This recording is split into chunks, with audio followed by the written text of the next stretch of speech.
This is Duke University.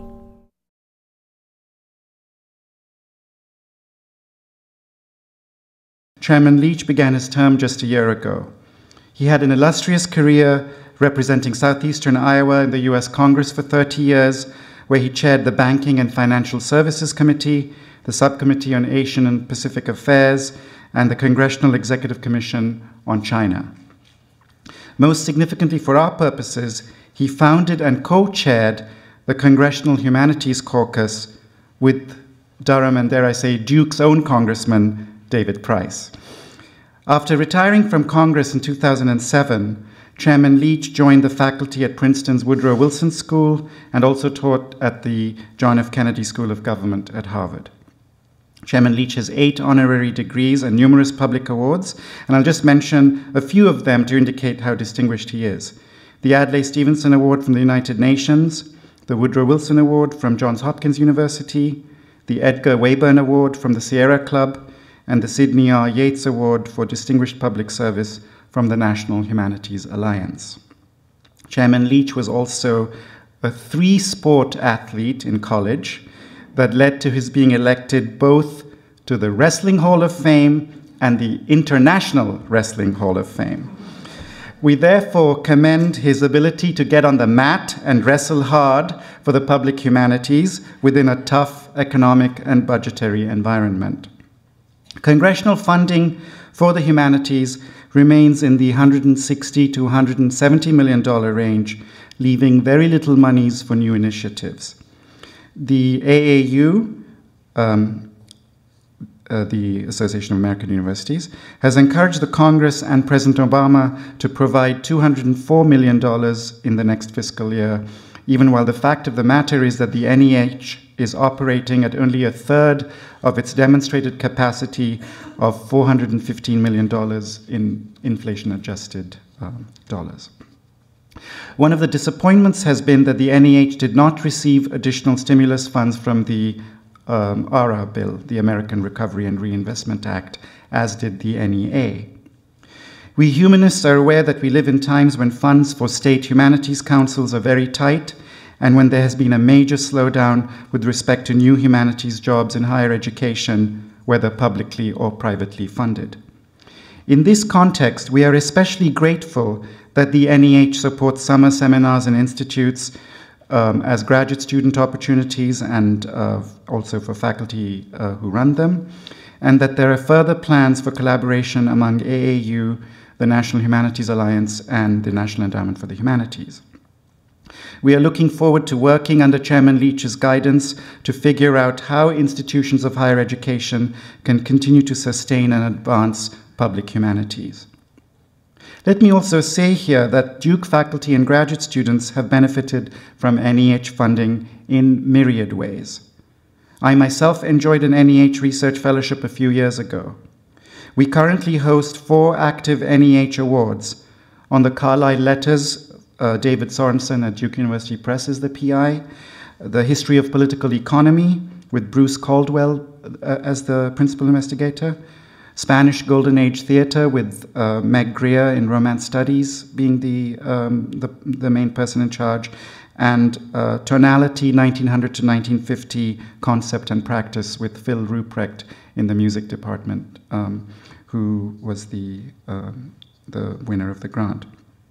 2 of these are 6-figure awards, and 2 of these are 5-figure awards, without going into great detail. But let me also say, we also recently received a major award for $200,000 from the NEH for a history of medieval Sicily with Caroline Bruzelius from Art, History, and Visual Studies, and that grant is going to commence in 2011. For funding all these projects at Duke and many more, we want to thank Chairman Leach and the NEH for their generous support. Despite the challenging fiscal environment, Chairman Leach's intellectual leadership has been exemplary. First of all, he's a major supporter of peer review, which should sound unsurprising, but let us remember that this is in a context where the humanities have suffered from political pressure and interference. Trained humanists are the best evaluators of what we do and what to do and where to go, whether we evaluate educational projects around cultural heritage or figure out the cutting-edge directions of new research. Chairman Leach is a steadfast proponent of NEH projects such as the Building Cultures program that is currently funding research on Islamic contributions to the humanities over the ages, precisely when the United States is occupying two countries with Muslim-majority populations. I would like to end this introduction with a brief anecdote. Last fall, I went up to Washington, D.C. to invite Chairman Leach to give a lecture at the annual meeting of the Consortium of Humanities Centers and Institutes, and also to invite him to Duke on behalf of President Broadhead to give today's lecture. I was waiting outside his office, slightly nervous about whether or not he would accept the invitations, given how busy he is, and I guess it was my lucky day as he graciously accepted both the invitations. But anyway, Chairman Leach welcomed me into his office very warmly and began with an opening request. Tell me about Hobbes and America. I was momentarily floored, not expecting that he would have noticed that I had recently published an essay on that topic. And we discussed the significance of that research for a good 10 minutes before we got to the business at hand. And all of this is to say, this proves that he really cares about the ideas, which is why he's such a passionate supporter of the humanities.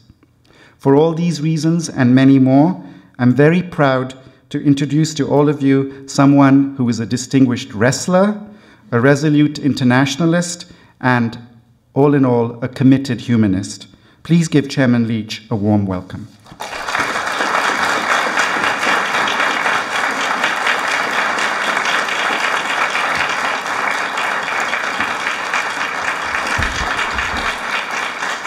Mr. President, Dean, that was very thoughtful and very appreciative.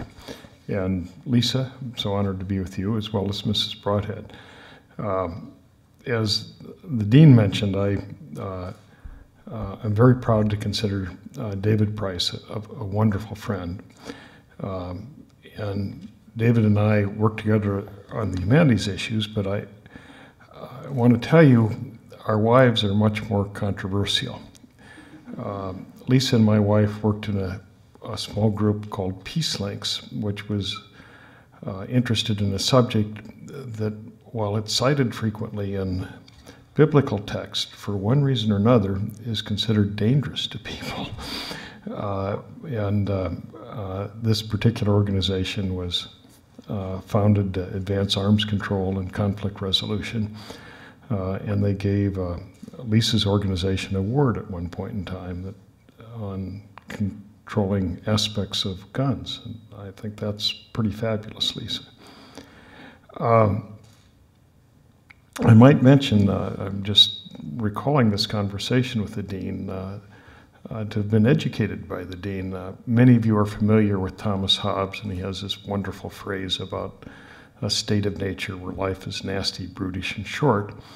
The Dean informed me, and I had not the foggiest idea, I thought this was all abstract conceptualization, but that he had in mind actually a group of people who were living in a state of nature in his view, and they were Americans. They were a particular tribe of Indians, and a particular incident, I think, that might have inspired it, because Hobbes, as the Dean informed me, worked for a British, was it Duke, who had a land grant in Virginia. And so Hobbes was talking not only about America, but the American South.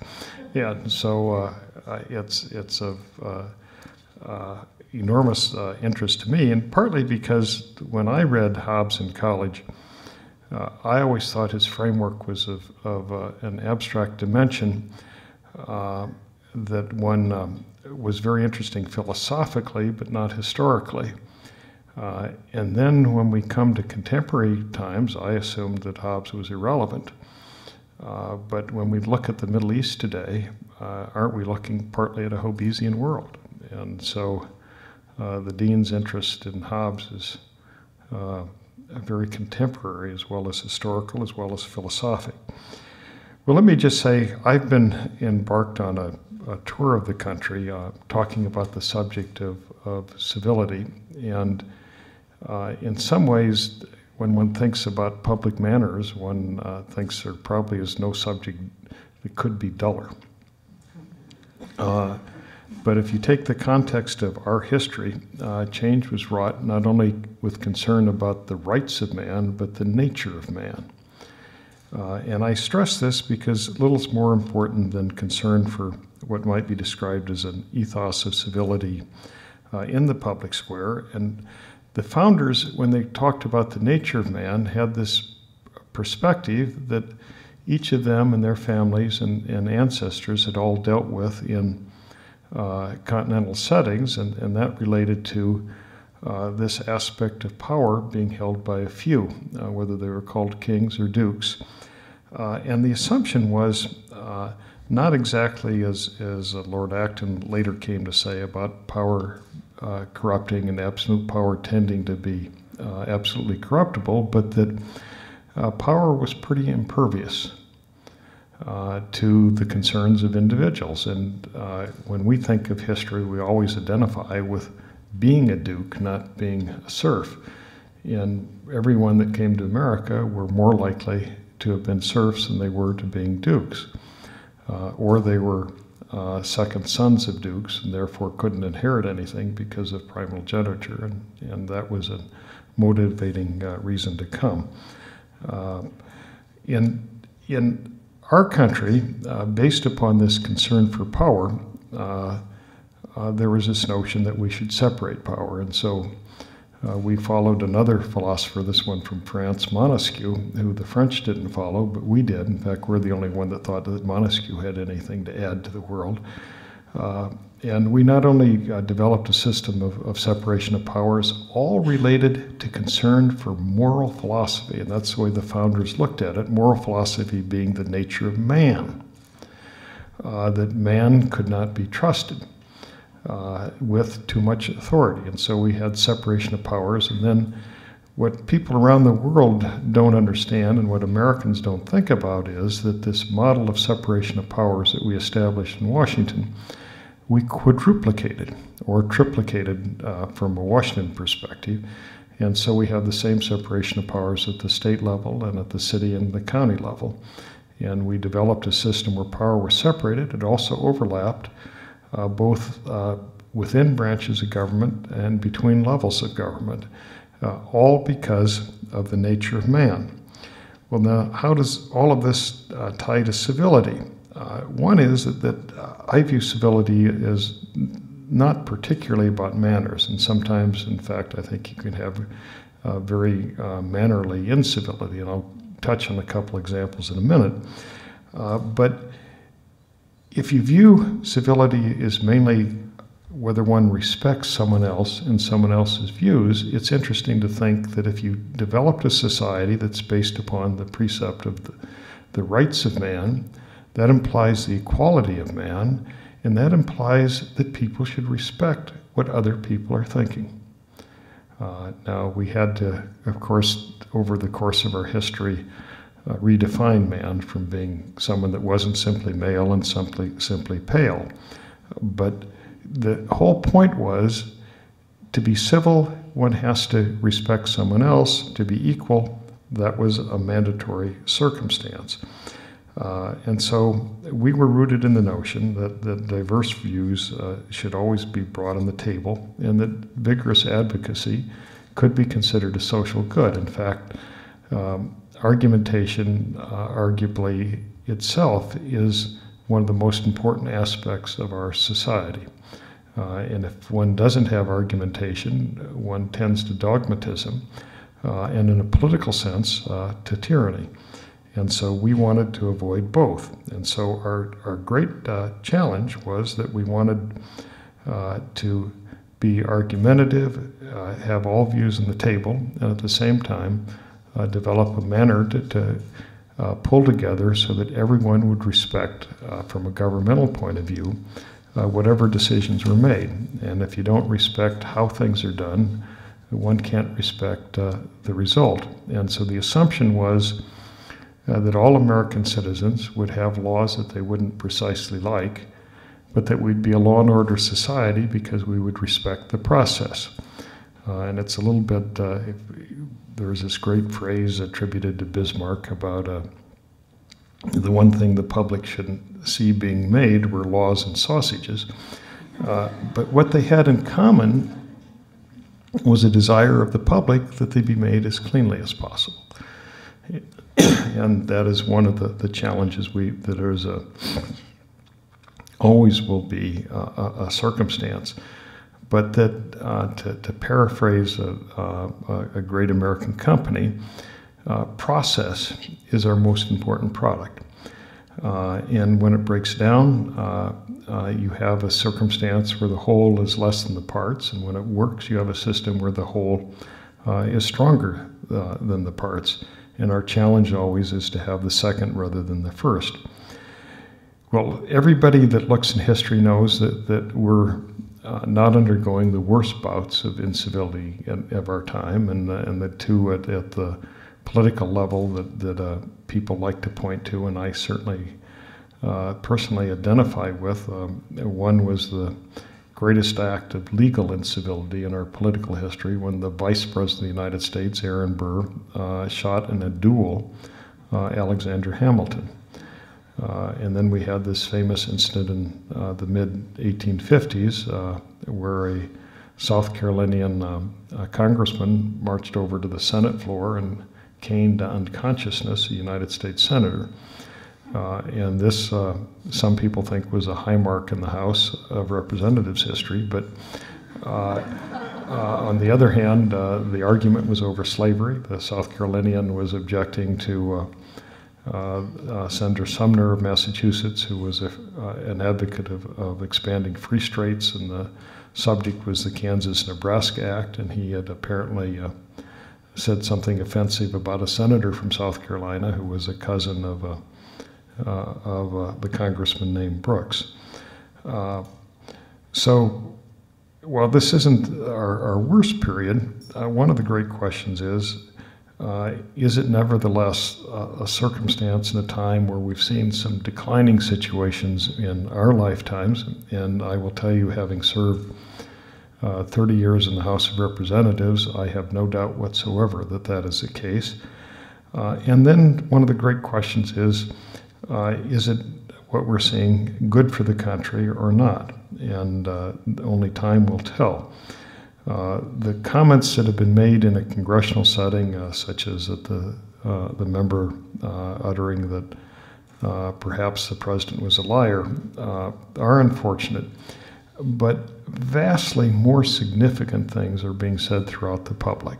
And circumstances, commentary like a public official is a fascist, a public official is a communist, and a word that we all know historically that it's popped up in public discourse that frankly amazes me. People are commenting about the concept of secession.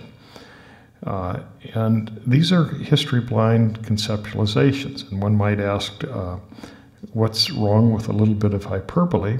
And the answer is plenty, because the logic is the message. If 400,000 Americans sacrificed their lives to defeat fascism, tens of thousands to hold communism at bay, 1 million or so gave lives in a civil war, standing up for states or to preserve the Union, it tells you that that these are words that summon people to war. And in fact, the vocabulary that stirs hate can not only be divisive, but at times can impel violence, and there are circumstances it could develop that all of us should care a great deal about and could have a great deal of consequences. Words matter. They reflect emotion. They can clarify thought, and they can cloud thought, and they can bring out better natures in our nature, and they can bring out baser instincts. Conversely, healing words can do the reverse. Probably in our history, the greatest inspiring words that we identify with as a people involve Jefferson and the Declaration of Independence. They involve Lincoln, and particularly the second inaugural, when he referenced the concept of reconciliation, although he didn't use that word, with malice towards none and charity for all. And these are really uplifting concepts. On reconciliation, there's a professor at the University of South Carolina named Eric Dockstader, who's written a wondrous book about the South African Revolution. And he tracks words. And the most important word, just seminally, is the word reconciliation, in which both sides in this process started to use. And he argued that by using the word, it had the effect of binding action and had the effect of having a more uplifting result than would otherwise be the case. And it was a word that everybody kind of knew the meaning of, and yet by subsequent actions, they defined the meaning. And so it was a word that they filled out meaning in as a people. It could be one of the great instances in history where the use of words became of extraordinary significance in the policies it developed. And to me, it's a great model.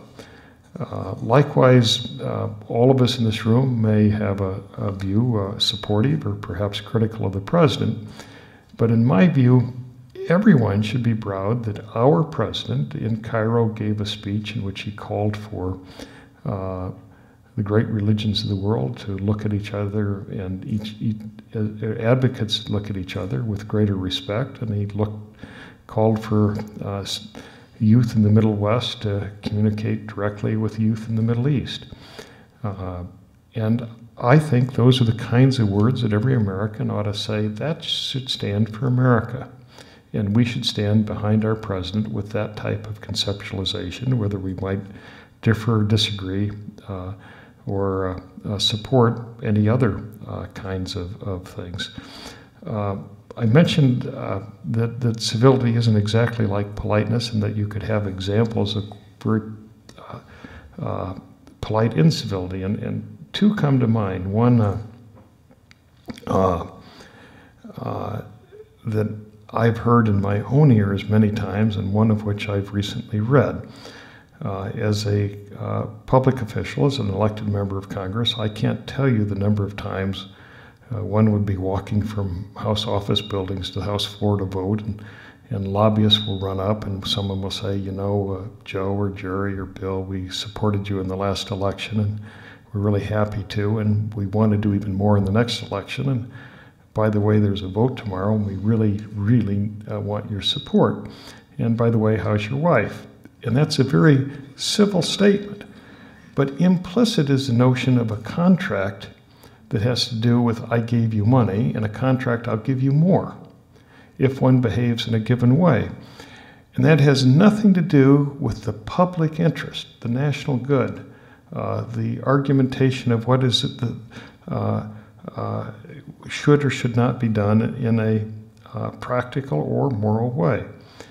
Another example is something I read very carefully of very literate, very distinguished Americans, in fact, 5 men who wear robes. And this last January, these 5 men put forth a Supreme Court ruling that suggested that corporations and implicitly unions should be authorized to give extraordinary sums of money in the political process. And the basis of this ruling, very carefully enunciated, was that money is speech, and that a corporation is analogous to an individual. And when you go back and you look at our history, in the sense of the founding documents, one can hardly find in the Constitution the notion that money is speech or that a corporation is an individual. And if you look at recent times, it is pretty hard for me to conclude that what is a problem in American politics is there's not enough corporate money. And there's not enough self-interested money in the political process, and that is exactly what the court ruling has the effect of advancing.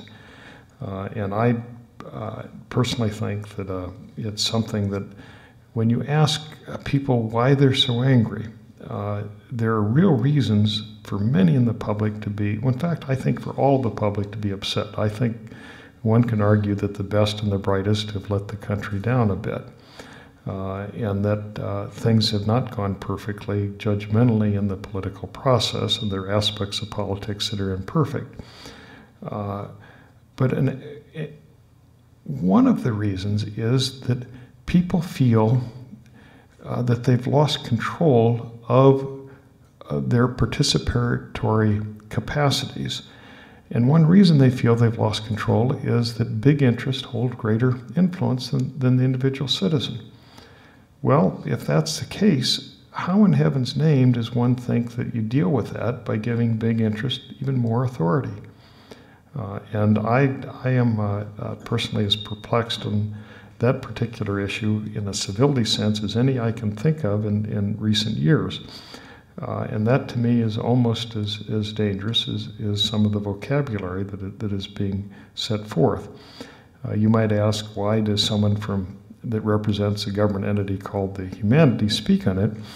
Our national statute, which I consider to be one of the most enlightened statutes in modern times, it was done in 1965, defines the humanities, and it defines the humanities in several ways, and one is by discipline. It talks about history, literature, philosophy, and related humanistic methodologies, but it also lists very precisely jurisprudence, comparative religion, and so everything from archaeology and anthropology to comparative religion is a rubric of the humanities, and therefore I feel no compunction not to address what the Supreme Court may or may not be thinking at any moment in time.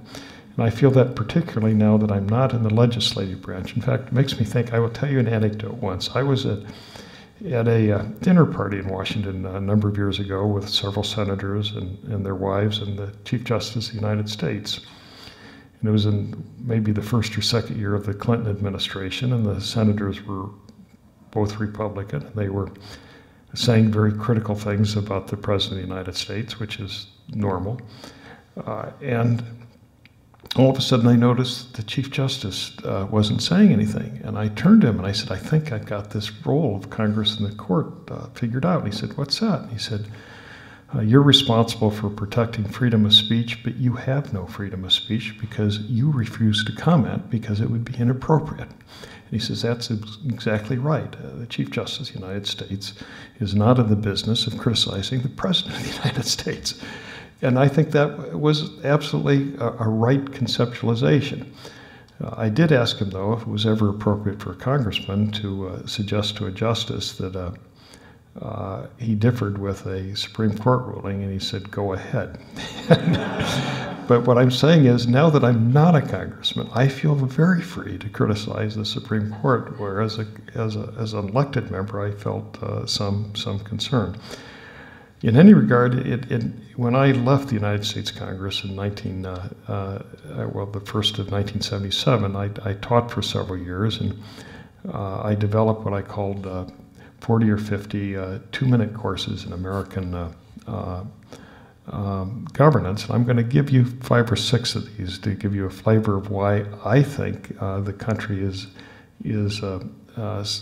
bifurcating to the degree it has. And the first I call Political Science 101, and it's a mathematical course. That is, if you take America over the last generation, we're about a third Democratic, a third Republican, a third no party.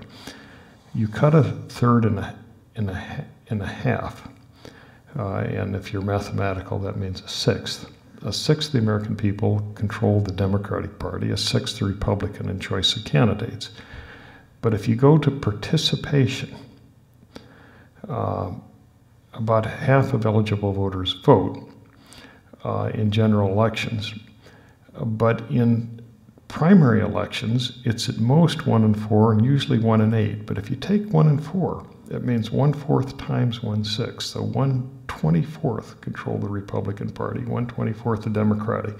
It's really more likely to be 1/48. Well, that 1/24 on the Republican side is quite conservative, with the definition of conservatism evolving from a kind of a Barry Goldwater individual rights conservatism to a new kind of social conservatism. The Democratic 1/24 is generally quite liberal, kind of an old-fashioned liberalism.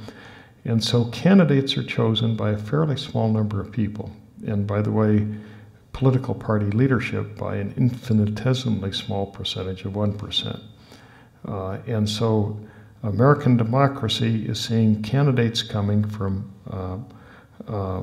distant sides of the political parties, and what that means is that the founders were mistaken in one projection, and that is they assumed that when this country created the Congress, it would reflect all sorts of diverse views, and that what they were thinking of was they'd be state and regional, and you'd have a difference between the farmer and the basket weaver and the banker.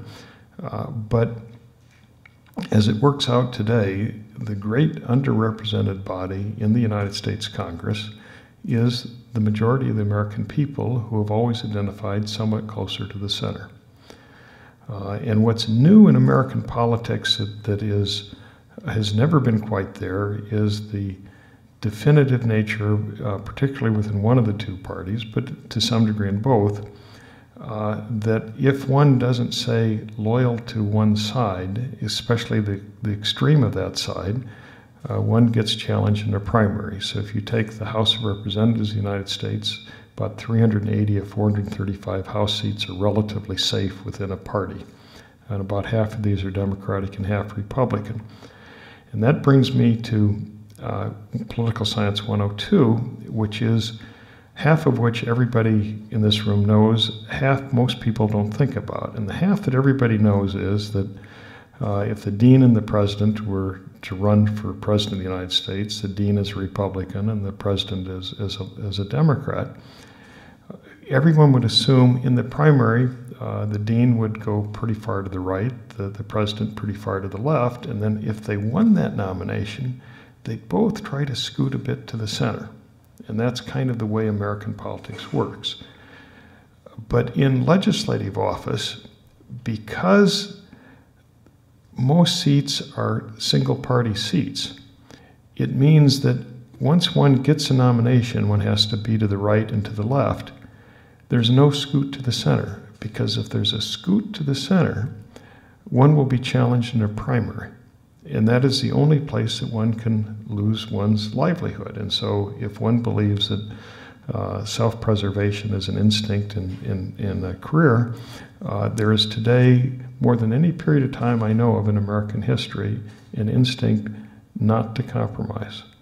And this is, for whatever reason, increasing. In fact, I was in Utah recently, right after a conservative Republican senator named Bob Bennett, one of the more conservative United States senators, lost his primary nomination and went to a state convention and was booed. And the principal reason when people were asked, why are you so upset with this conservative senator when you are conservative? And they said, he dared to introduce a bill on health care, and he meant this as an alternative to the president, with a Democratic co-sponsor. Well, that's how most legislation passes in Congress. This is a new feeling, a new instinct, and something we should be quite concerned about. Another abstract course I call Political Science 103 is everybody's kind of heard we had a great Speaker of the House named Tip O'Neill, and he used to say all politics is local. Well, the corollary of that is that in this area of globalism, all local events are affected by international events, and so it's how you combine localism with globalism that is the judgment of the day. But not just in America, it's every country in the world. Everybody is upset with globalism, and yet it's globalism that also has been an energy for certain economic growth over the last quarter century, but by the same token, everybody feels disadvantaged. This is a time that, for some reasons, America is going to have to reconsider some of its economic policies, but those judgments are going to have to be very cautiously done. Since this is Duke University, Mr. President, we all know you have a great humanities department and way of looking at the world, but we even know more, you have an okay basketball team. And so I call this course Sports 101. And what I mean by it is that in the 19th century, a great American poet called Walt Whitman said America was an athletic democracy. And he wasn't thinking sports. He was thinking of kind of rough and tumble, shoulder-being people. And when I entered politics, I used to make these one-to-one analogies between sports and politics that you can make. And people can think about these, but the last few years it's dawned on me that these analogies have all broken down and that the American sports ethic is higher than the American political ethic. And I want to be very precise in this.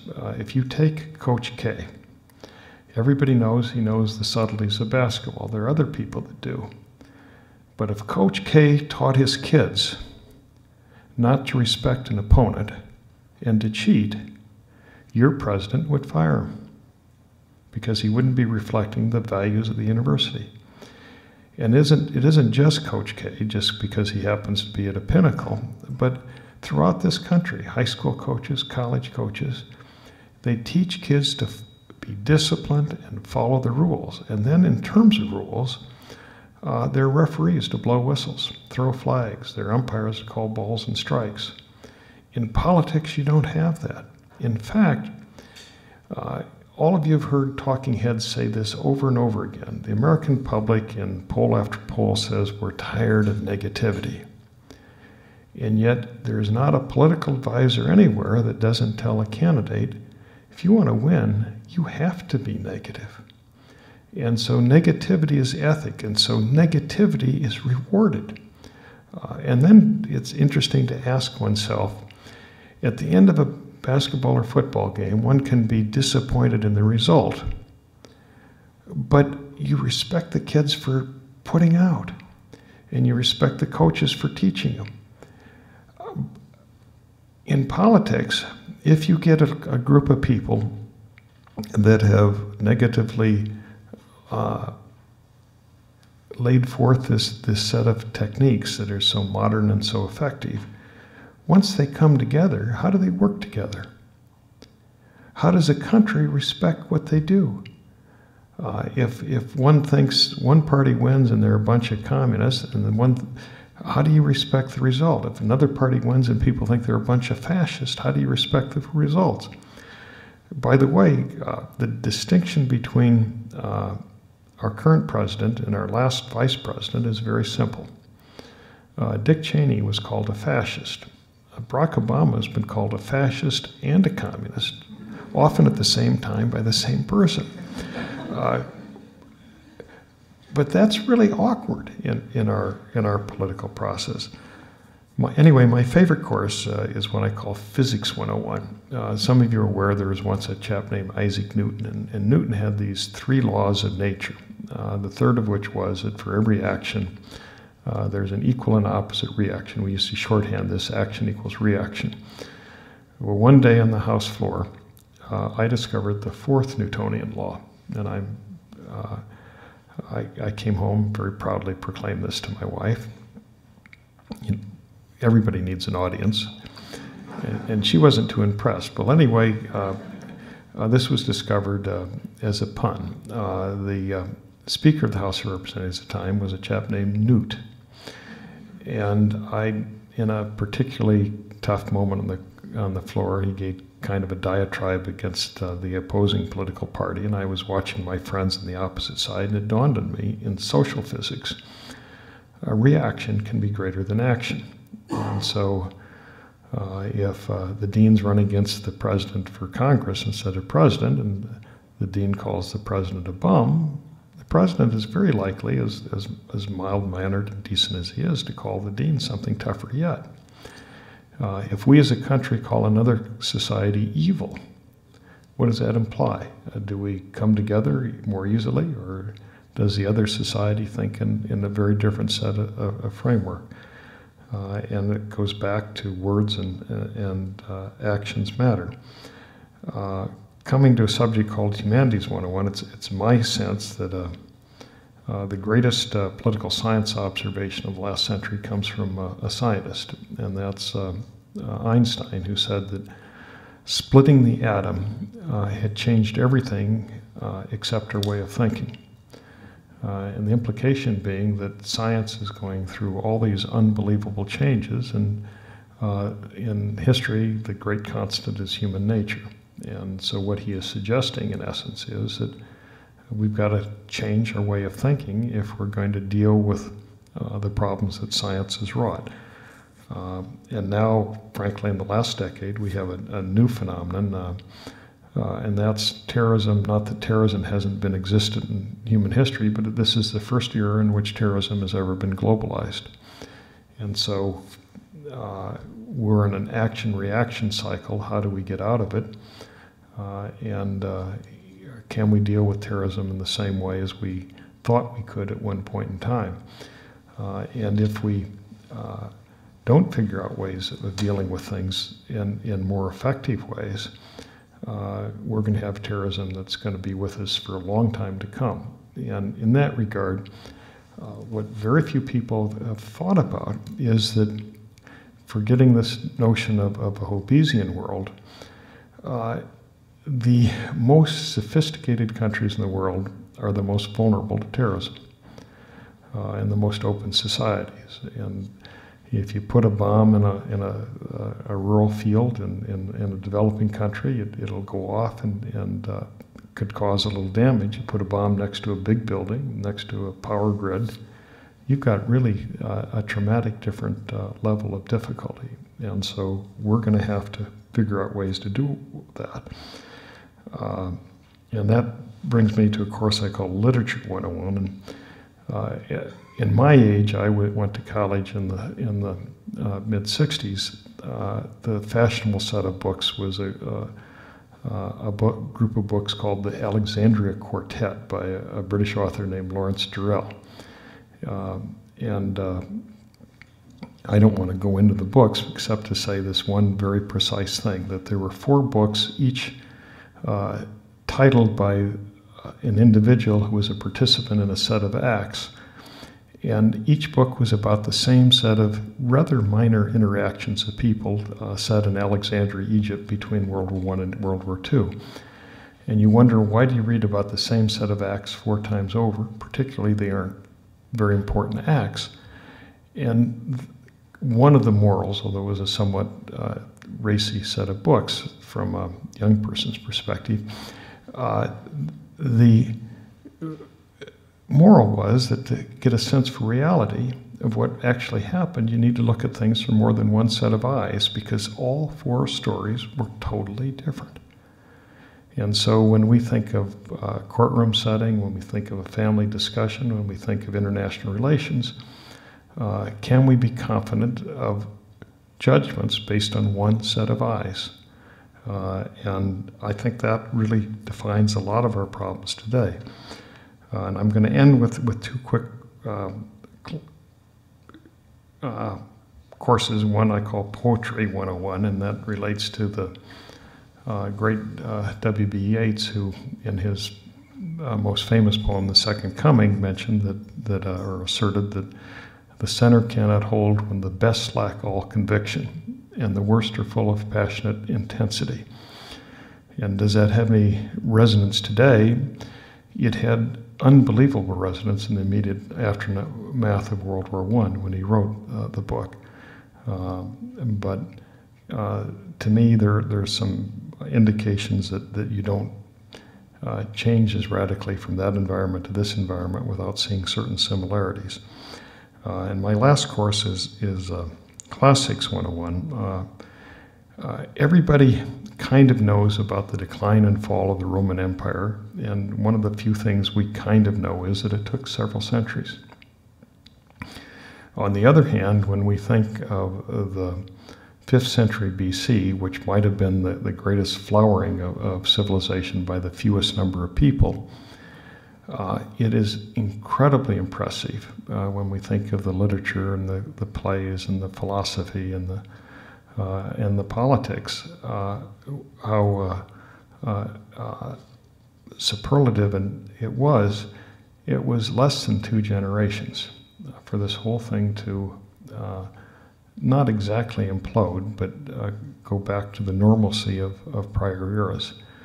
And so when we think of our society, we have these great lessons we take from democracy, from the 5th century BC. We also take warnings that if these great people could see their society decline rapidly, might not we? And that brings us to a university setting because democracy implies that everybody has an equal say, but there's something implicit that no one ever talked about except after the fact, that our founders were very small in number, but obviously extraordinarily gifted. And there was kind of a obligation for gifted people to be involved in the political process. And today, one has a sense that part of the anger relates that we've broken down some standards that don't meet earlier standards in American history. And we're going to want to think about recapturing that. And to do that, if you think about, for example, this year, there is a terrifically credible case for a kind of a conservative fiscal revision of policy. There is a terrifically credible case for having liberal concern for those left out and looking at issues from education to infrastructure. And how we make these decisions and put them together as a people is going to be an incredible challenge. But I think if we can do it in a civil way, I'd be very confident in the result. If we don't, we're going to have a very difficult time making decisions, and whatever those decisions are, whether they be a bit more conservative, whether they be a bit more liberal, we could have real strenuous social wrenches, and we're going to have to be aware of that. And hopefully, Mr. President, Duke is going to produce some conservative leaders and some liberal leaders, and they're going to figure this out for the rest of us. Thank you all.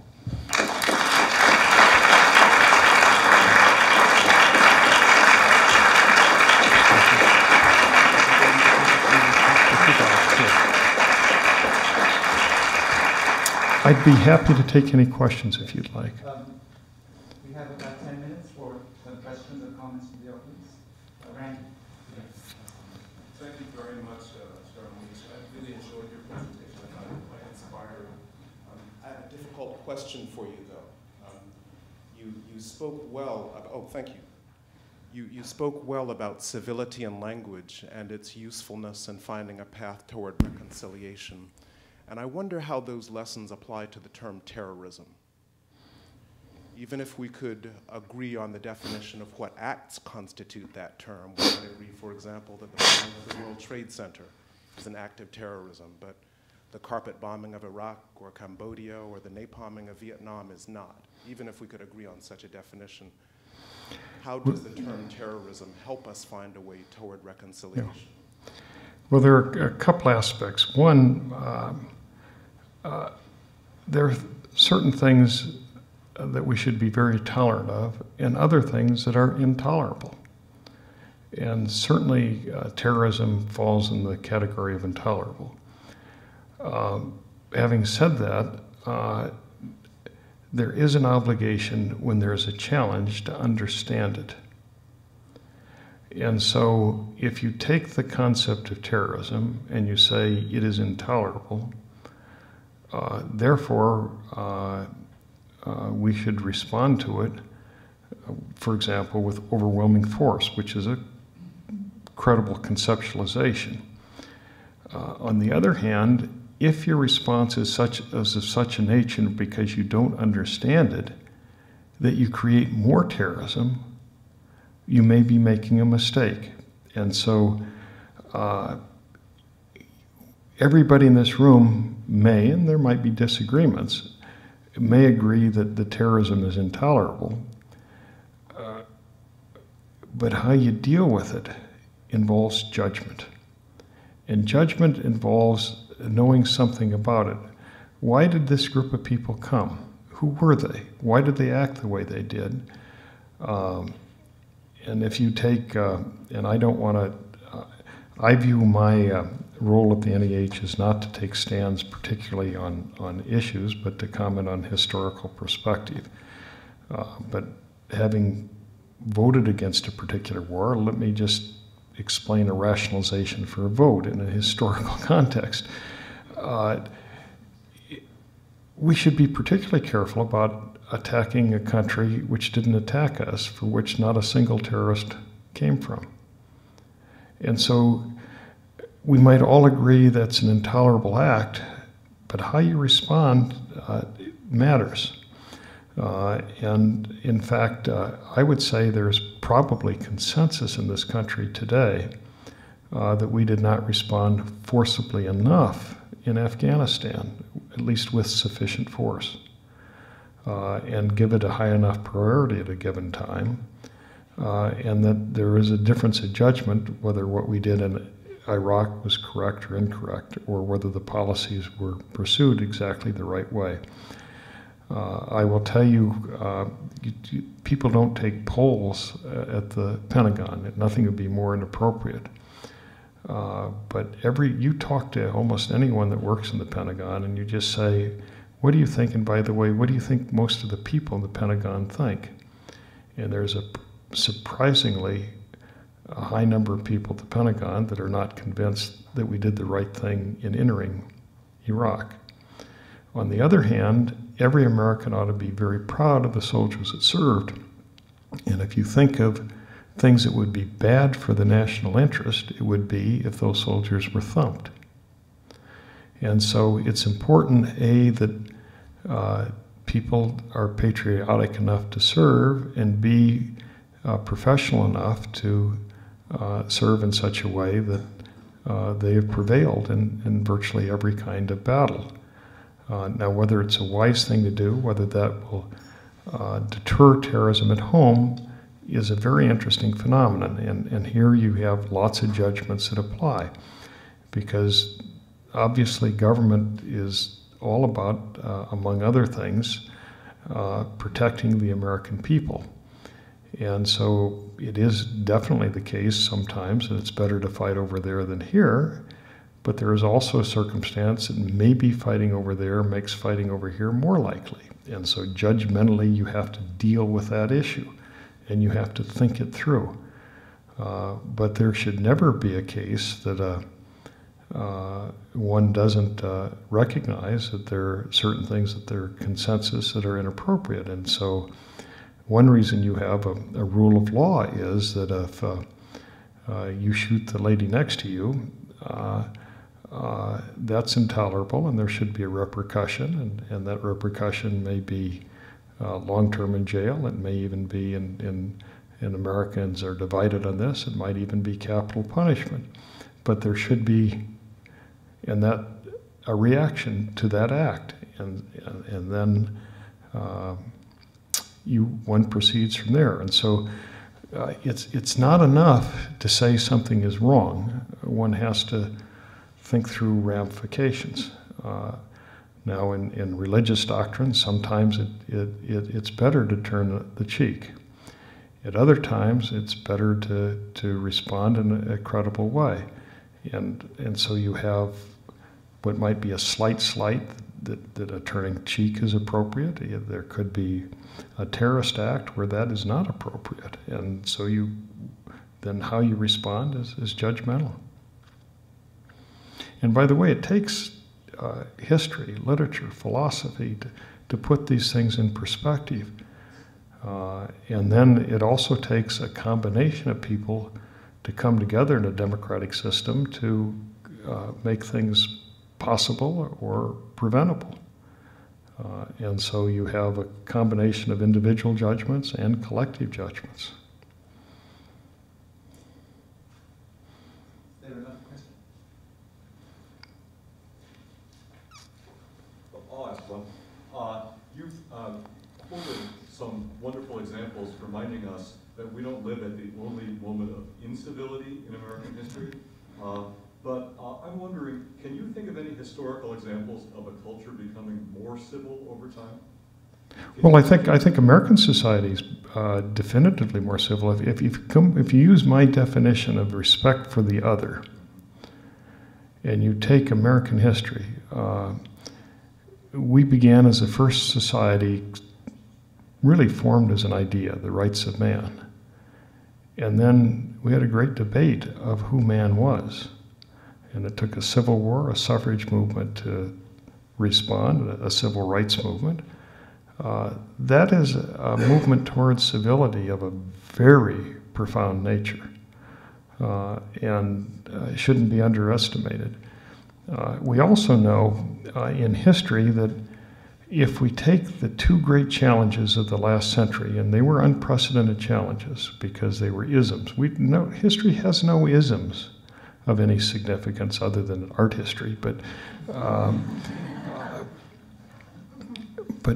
fascism developed in what would have to be defined as one of the dozen great nation-state civilizations in the world.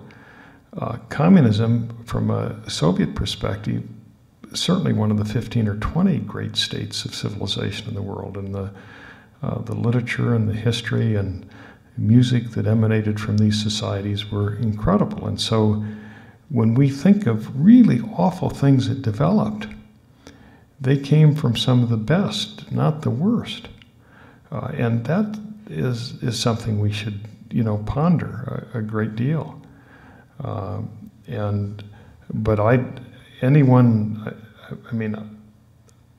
If we take our society, we're going through this period of national introspection, and we're seeing some things that are imperfect. But from a leadership perspective, it's my argument that we have the greatest leadership any society has ever had. It happens to be in almost all fields except politics. But let me mention, you take Duke University. If you take American academia, there's not a field of academia that we don't lead the world. American arts, American letters. In business organization, we still kind of do. I mean, we all realize we've got to make some corrections in finance, and we have to be concerned on some macroeconomics and manufacturing. But there's hardly an aspect of America that isn't stunningly the envy of the world. But our politics, I mean, we have to think about. And that doesn't mean, Lisa sees it up close. I see some nice people in the Congress. And decent families. And then we all know there are some elements that are a little less perfect. But somehow something's breaking down. And I think it's imperative as a citizenry that we kind of remind those in elected office to be a little bit more like David Price. And I think, and I'm not here to endorse anyone, by the way, it's inappropriate for my job, but I think he'd be a pretty nice model to think about. Yes, ma'am. This may be too big a question, but could you say something, thank you, could you say something briefly about the challenges and the influence of technological communication on what you've pointed to as the rise of incivility and the challenges that we have for politics? Thank you. Well, I think every American knows the dilemma that's emerging, and I consider there's kind of a race underway. And first, let me go historically. If you take the 19th century, any town of almost any size had a couple of newspapers, and many, quite a few, and they would be identified with a political party or an ethnic movement or a religion or whatever. And most of these papers were pretty tough on people that weren't part of that movement. I mean, the Whigs said pretty terrible things about the Democrats and vice versa. Jefferson had this one great quote about would he rather have, a country without a government or a government without newspaper. I forget anyway, saying very, very pro-newspaper line, but he was maligned by newspapers beyond belief. And Then we moved into the 20th century, and two things happened. One, there was a consolidation of newspapers.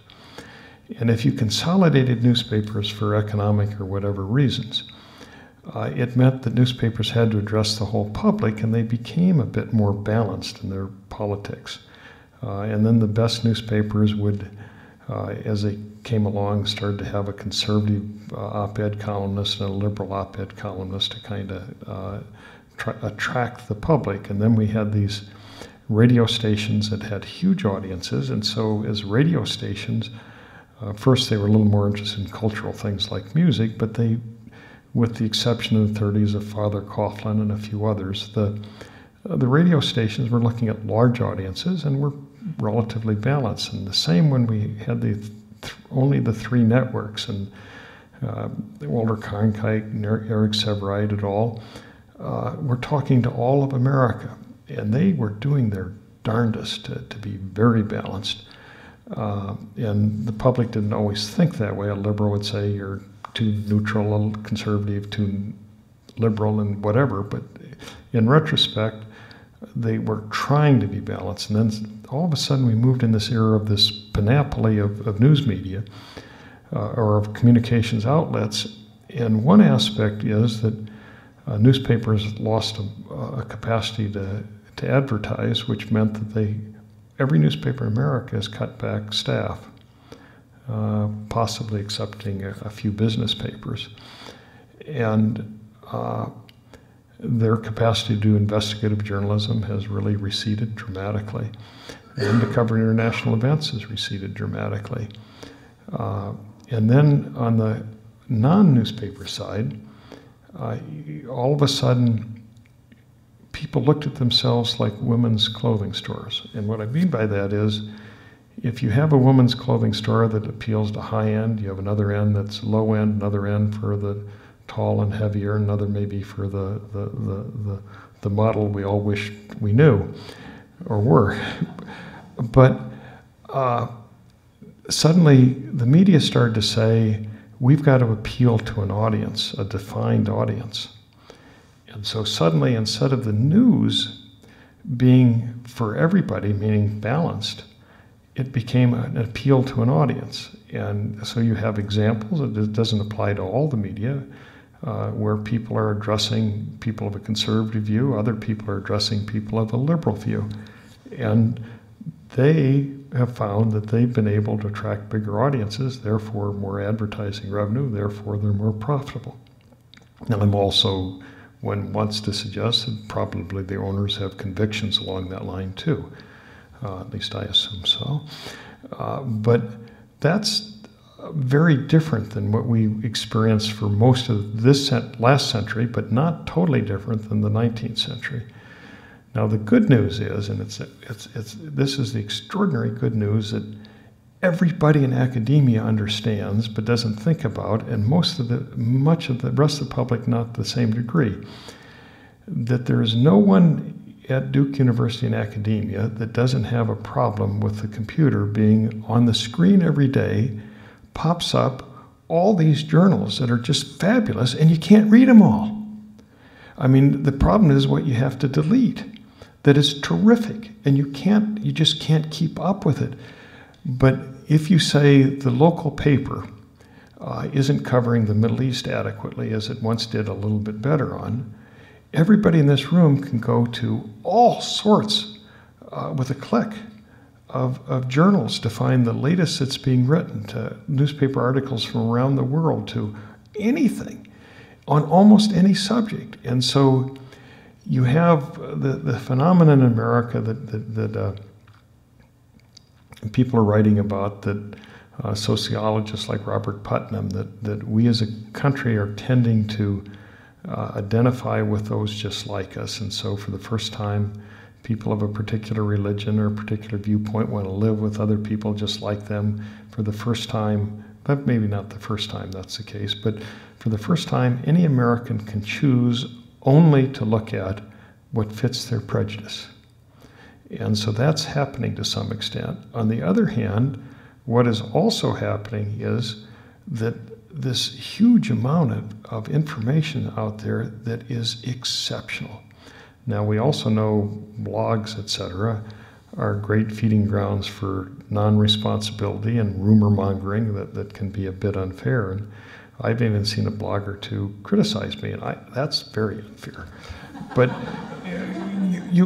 we all see this, and so the race to me is between people that are thinking a lot. And when I taught, I would tell every liberal student I had, be sure to have one conservative blog and vice versa for conservative students. I mean, how you balance these things out, but it's a wonderful world for information, and then you can say, isn't it a shame that we have information overload? But it isn't. I mean, it's got to be a greater plus than vice versa. And so we have all these balancing factors. I would say at the moment, they're accentuating differences. But whether that will be the final matter, I don't know. Now, if you think of the uplift, if you say who it is that disproportionately, other than to say a group academia, but youth disproportionately have this information at their fingertips, that is, the computer is theirs, and Facebook, etc. And then you go to public opinion polls. What is the most tolerant generation in American history? Whether the subject be race, sexual orientation. America's youth are so much more progressive than America's adults. And then you say, who is looking at most of this? Does grandfather use the computer as much as grandson? And so it's possible that all of this is going to evolve in a much more uplifting way than seems to be the case today. Well, thank you all very much. Produced by Duke University. Online at duke.edu.